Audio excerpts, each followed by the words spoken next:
కొంతమంది ఆడవాళ్ళు వాళ్ళ బాడీ షేమింగ్ చేసుకుంటూ ఉంటారండి. వాళ్ళకి వాళ్ళే ఫీల్ అవుతుంటారు. ఎందుకంటే వాళ్ళ బ్రెస్ట్ ఏదైతే ఉంటుందో సాగిపోతుంది కాబట్టి. దీనికి కారణాలు చాలా ఉన్నాయండి. Hormonal imbalance like pregnancy, breast feeding చేసినప్పుడు. ఇంకొకటి ఏజింగ్ ద్వారా ఏంటంటే బాడీలో ఎలాస్టిసిటీ తగ్గిపోతుంది. దానివల్ల బ్రెస్ట్ కూడా సాగిపోయినట్టు ఉంటుంది. అండ్ ఇంకొకటి వచ్చేసి సరైన బ్రా వేసుకోకపోవడం వల్ల, వెయిట్ లిఫ్టింగ్ చేసిన వాళ్ళు, వర్కౌట్ చేసిన వాళ్ళు సరైన బ్రా వేసుకోకపోవడం వల్ల కూడా లెగ్మెంట్స్ అనేవి బ్రేక్ అయిపోతాయండి. ఒకసారి లెగ్మెంట్ బ్రేక్ అయిపోతే మళ్ళీ అది నార్మల్ సైజుకి రావడం కుదరదండి. మార్కెట్లో దొరికే ఇంజెక్షన్స్, క్రీమ్స్, మెడిసిన్ ఇవేవి కూడా పనిచేయవు.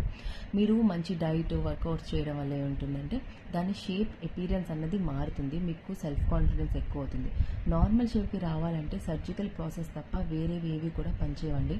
So love your body. మీరు ఎలా ఉన్నా సరే హ్యాపీగా మిమ్మల్ని మీరు ప్రేమించుకోవడం నేర్చుకుంటే ఎవరు ఏమన్నా సరే మీరు పట్టించుకోరండి. బ్రెస్ట్ సాగిపోవడం అనేది ఒక న్యాచురల్ ప్రాసెస్.